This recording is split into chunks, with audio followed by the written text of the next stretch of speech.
Thank you for joining us here on our Wednesday webinar, getting everyone ready for the upcoming election next week. I can't believe it's already here. We've got a lot of great stuff to talk about today.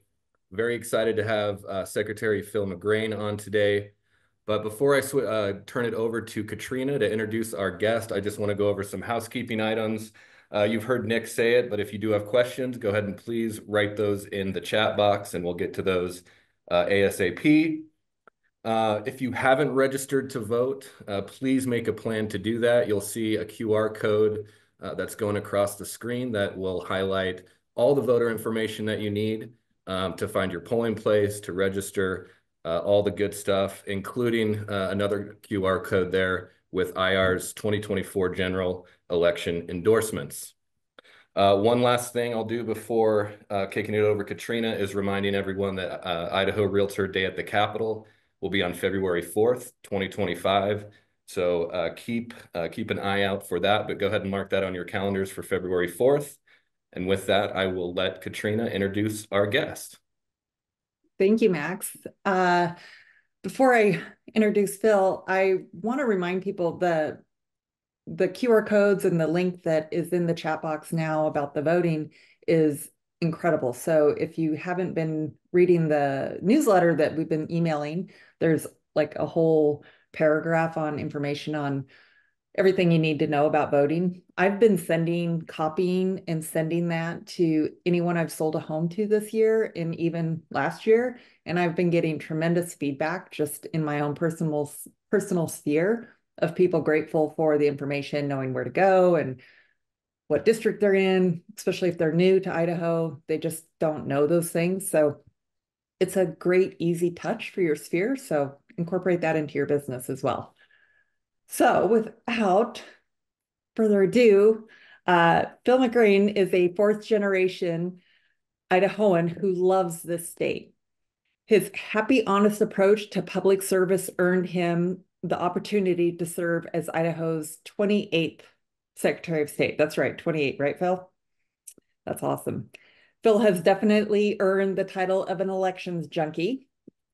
Phil's various efforts in public service have been recognized and celebrated by Time, Best Places to Work in Idaho, TEDx Boise, Fast Company, and even Food and Wine magazine for his food truck voting, or maybe it was the wine, I'm not sure, but maybe both.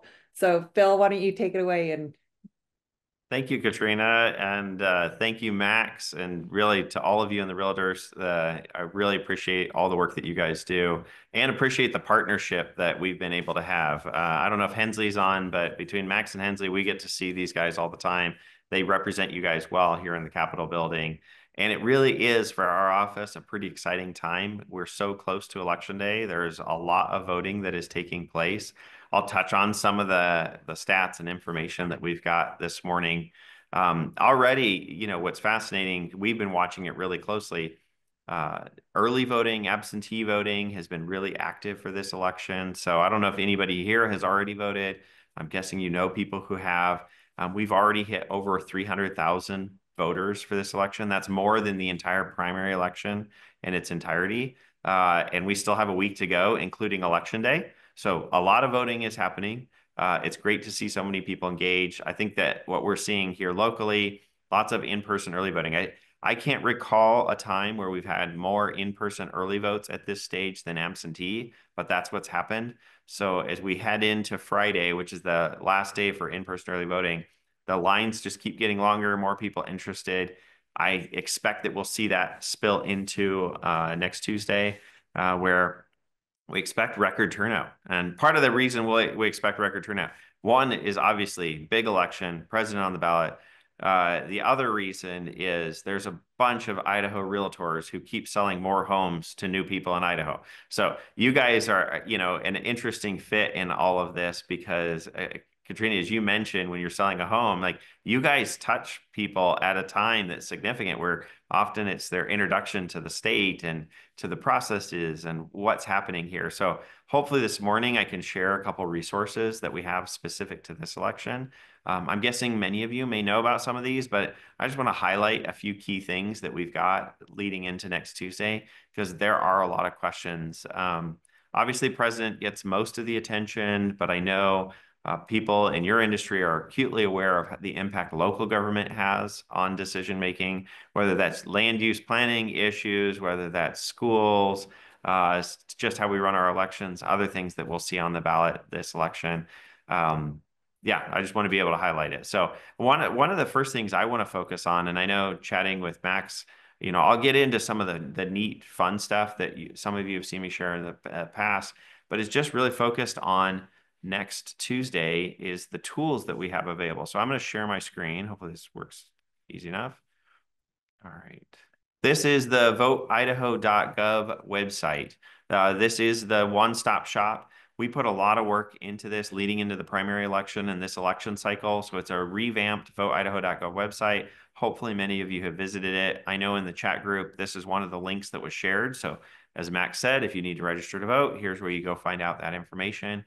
It used to be there was a smattering of places you had to go to find out election information, and we've worked really hard to make it one place to go. And so for this election, one of the things you'll see is just here we have our 2024 general election page.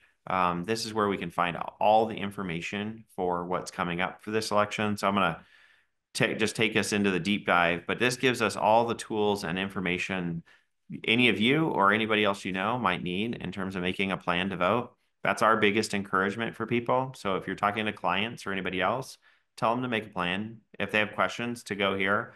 Assume they haven't registered to vote. This is where they can find out what they need to register to vote. This is where they can find out where to go. So I've already mentioned the record number of early voting that's been going on. Here down on the page, doesn't matter what county you're in across the state, we have links to all the early voting information and opportunities here for the upcoming election. Absentee information. I will note, so the absentee opportunity to request an absentee has passed. We're too close to the election. If you know anybody or if you are someone who has an absentee ballot, get it in now. Just in order to ensure there's time for the Postal Service to get it to the elections office, it needs to happen soon. The deadline for absentee ballots to be returned is 8 p.m. on election day. So there's no postmark or anything else. So whether it's dropping it in one of the drop boxes at one of the city halls or local election offices, or mailing it in, get it in soon. And if some reason that doesn't work, as I mentioned, early voting is available through this week, Friday being the end of early voting. Although I will caution, the line on the last day of early voting is always the longest line you can find. You're much better off going to your polling place on election day than going this Friday to vote. Just that, I'll share that as professional experience. But then most Idahoans are going to wait till next Tuesday. We expect big turnout all across the state at all the polling locations. You can find your information here on this page as well. I will note a great resource, hopefully all of you got it in the mail, is our Idaho voter pamphlet. End of September, we sent out the voter pamphlet. It had all the same information about how to register, everything else. It also has, because I can imagine some of you getting questions, it has the text and pro and con statements for both. There's a constitutional amendment on citizenship and voting, and most notably, where you guys look, you have your signs everywhere, and so do people either supporting or opposing Prop 1. They seem to be all over the state. Doesn't matter where you travel. You can see the full text of Prop 1 here in the voter pamphlet, as well as the arguments for and against Prop 1 here. So I've been pointing a lot of people to these resources as well to be able to find the information. Finally, one of the things I just want to know is we have for the first time the ability to see your sample ballot before you head to the polls. So for some of you, if you live in Ada County, when I was the Ada County clerk, we had rolled this out for Ada County. Now this is the first time it's statewide. So it's no longer just a great state of Ada. This is for everybody in the state. Everyone from Clark County to Ada County, you can go on and see your personalized sample ballot. So it'll be in this, the candidates will appear in the same order, all the details. So I think, Katrina kind of noted is like knowing what are some of the local things that you're going to be voting on, not just the president. I just did a call with AARP and there's a lot of attention on president, but what about some of these other questions or my legislators? And we have some pockets, some legislative districts I'm sure this goes to Max and the RPAC resources in terms of endorsements. I'll leave that to RPAC, but there are races that people are watching around the state. If you're going to find out if you're in one of those, view your sample ballot. I'm going to pull up just to show. So here, type in your personal information and you'll be able to look in. So you'll actually be checking your voter record. I have pre-prepped. Let's see, I think I did.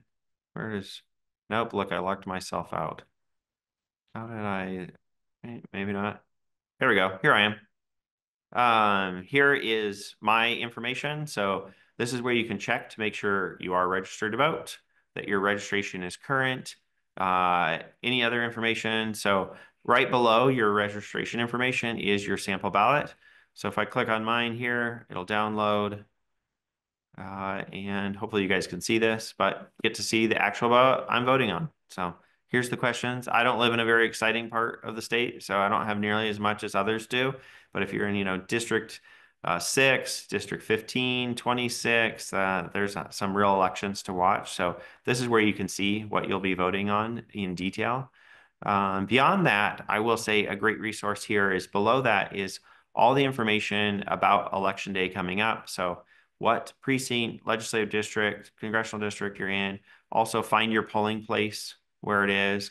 And one of the new features we've even added is if you want your directions texted or emailed to you, you can even get that done too. So we've really focused on making the voter experience accessible and easy. And I know that all of you are often interacting with either first-time voters or voters in a new area. So hopefully you guys can help spread the word in terms of some of these resources that are available headed in, not just to this election, but any of the elections that are coming up. Let's see, I want to show, let's pop back over to the main site. Beyond these tools, there's a number of other things. I know right before we came on, and sorry, Katrina, I'm going to keep pointing to you because you were mentioning your RPAC pin. So I know a few of you are a little more invested and interested in what's going on in our elections in the state than others. So you can follow along in terms of what's happening here at the site. One of the things we've gotten a lot of attention for is under our election results and information. We've been revamping our election results page. So for those of you who are clicking refresh on election night, you'll be able to follow along and see all of the results. We've even added a new feature that I think is going to be kind of cool. It's our close races tab. Instead of having to scroll through everything in all those races, it will actually highlight races that are within a tight margin so that everyone can just see them together and be watching the ones that are going to be like noteworthy to see like, oh, how close is it going to be? Who's going to pull ahead? You'll be able to do that here. But also right now is under our data and dashboards. This is where we provide a lot of the fun, detailed information. One of the cool tools is our absentee ballot tracking. So if you click on here, this is where you'll get to see. So this was updated first thing this morning. We've had voting taking place throughout the day today. But here you can see this is what's happening in Idaho right now. So these are the actual numbers of voters as of first thing this morning, just shy of 300,000 voters. Like I mentioned, more early in-person votes than absentees, which surprises me. I'm happy to see absentees are coming in at a healthy rate. This is a good sign. But you can also see, I don't need to tell realtors that it's a Republican state. You probably see that by the people moving here that you're talking to them. But here you see, note this breakdown isn't of our total state. This is just those absentees. So, any narratives you hear about who's showing up, Idaho happens to have more Republicans than anything else. So Idaho has more early votes that are Republican as well. And here's a breakdown of the state. You can, if you want to geek out later, if let's say you're Max and you're watching where I just had District 15, you're watching the District 15 race close, you can filter down and see exactly the activity that is happening throughout the state and filter it by a bunch of other ways as well. Last thing I'll note, and then I'll just kind of open it up for some questions, is on our data and dashboards. Hopefully some of you have been attended, whether it's like Boise Regional Realtors where I've spoken about it, but because of the industry you guys are in, we have two maps here that you might find interesting. One is our Idaho Voter Explorer. This just gives you a snapshot of the registered voters in the state and what it looks like in terms of party breakdown or other things, so age breakdown throughout the state of Idaho, you can see 59% of the state is registered as Republicans, filtered all by county. There's a lot of information and tools here. But the one that has garnered the most attention over the last year is our voters moving to Idaho. As I noted in the beginning, I think you guys might be responsible for some of this work. I think there's a debate on whether Gavin Newsom is Realtor of the Year or if it's any of you. But there's a lot of movement. This, for those who haven't seen it, this is not the results of the federal election. So sorry, spoiler alert. This is actually one of the pieces of data that our office collects when someone registers to vote is what their last known address was. We do that for just basic voter roll maintenance. So when someone moves from California, we notify the California Secretary of State's office that they've moved. Like, we're adding them to our voter rolls, we're moving from yours. But Gabe Osterhout, our data viz specialist, he saw that data and said, what can I do with it? And so this map reflects about 118,000 registered voters in the state of Idaho out of our million, where their last known address is outside of Idaho. And this is the party makeup. So one, you see Idaho is already a red state. Idaho is becoming redder. Out of the 49 other states, 48 of them have a majority of Republicans coming to Idaho, with our lone exception here in Vermont. And that was because there was literally one more Democrat than Republican that moved to Idaho. I can try to address any questions that y'all might have from the time that we've had so far, if there are any. So Max, I've got one for you before we privilege, right? Of course. I have the mic. So my husband was hounded me the other night because he went in this morning to early vote. And he's like, how do I vote on like these judges and these people that he knows nothing about, right? So unless you've had an experience with one of those people, how do you know what to vote on, or how do you research that? How do you know where to vote for some of those races that are maybe not as important in our judges, world? judges are a little kind of a tricky one, mostly because when you're asked to vote on those, you're if I'm not mistaken, you're asked to retain them as a judge. So it's kind of it's not a up or down vote necessarily. It's if you want to retain that judge. But as far as those votes go, honestly, I do believe that locally, they should have some sort of a resource, biography or at least or other types of resources for who those judges are and their experience. But I don't know if there's a statewide kind of repository for that kind of stuff. Well, I do have to say that has been pretty fabulous, being able to download the ballot and see exactly what you're voting on before you get to the poll. So that has been great. I've really enjoyed all the information that Phil has provided us over the course of the year. Oh yeah, I mean, and he kind of just scratched the surface of everything that's available on his website. As you saw, I mean, it's an incredible amount of information, and we're really blessed, I think, here in Idaho to have such access to all that data. I mean, there's really no excuse not to be an informed voter here in Idaho, which is great. Yeah, and truly, I've been getting great feedback after I've sent those links that we had in our newsletter, our Idaho Realtors newsletter, sending them to my seer and my recent sales. They are tremendously grateful for that information. That's great. That's really great. All right, I saw there might be a couple questions. Oh, there are no questions in there.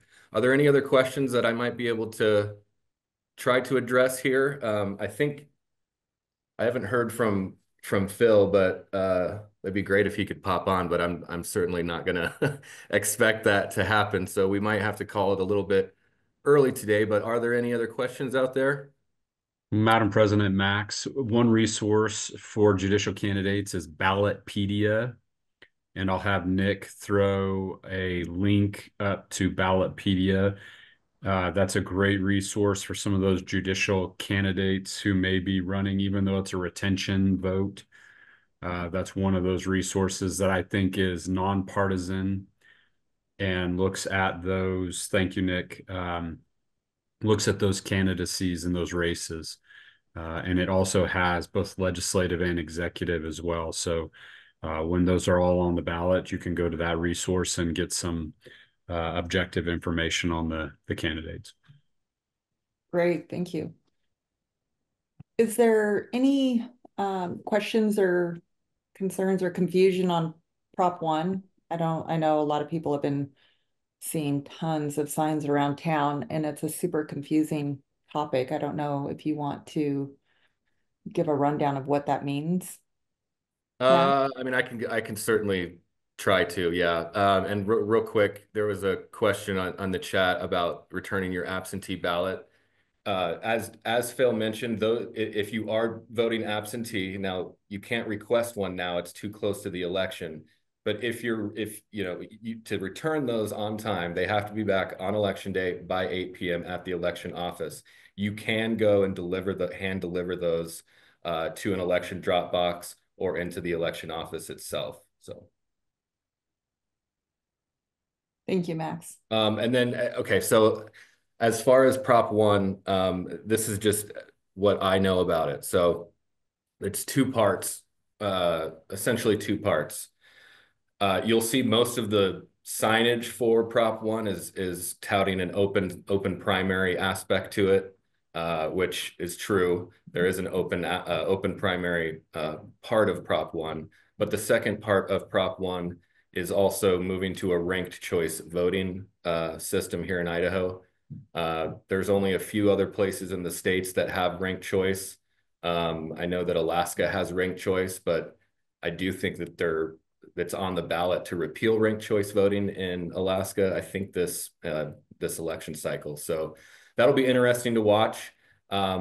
We haven't taken an official position on Prop 1, but that is kind of the information that I know about it. Okay. Looks like David What's that? Like David was going to maybe say something. David, were you going to say something? Well, I was just going to add maybe some context. Back when you and I were in the governor's office, there was a lawsuit against Secretary of State Ben Usursa to close the primaries. And prior to that litigation, primaries in Idaho were open. That meant you could just go in, ask for the ballot, vote, do whatever you wanted. With the closed primary systems after that case, you had to declare that you're a Republican in order to get the Republican ballot to vote in the primary.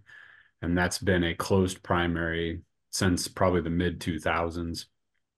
Well, actually the mid, maybe 2010, 2011.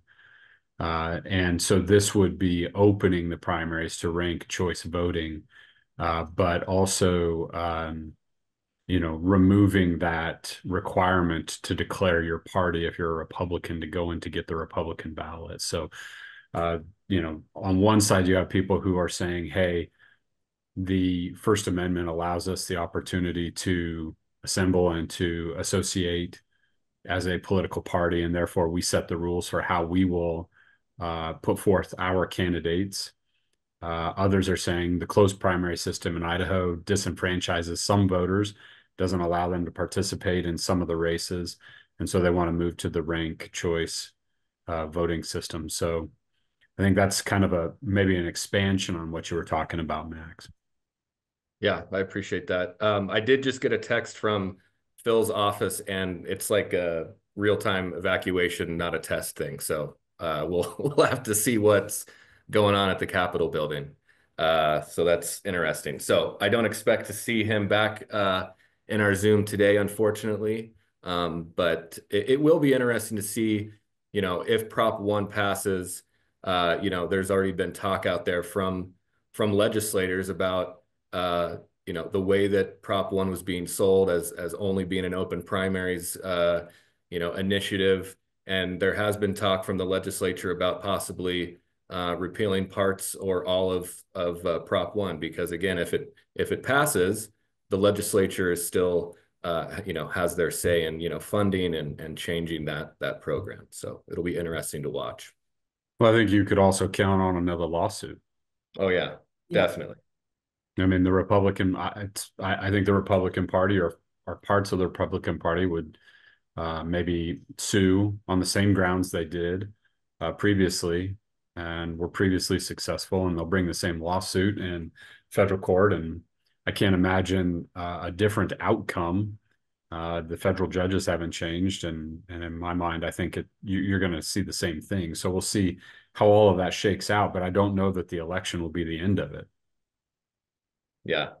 Well, yeah, it's interesting. It's one thing that I was going to ask Phil about that I think is also something great about Idaho is that, you hear headlines and you see news about, not knowing what the results are going to be till a week later or something like that.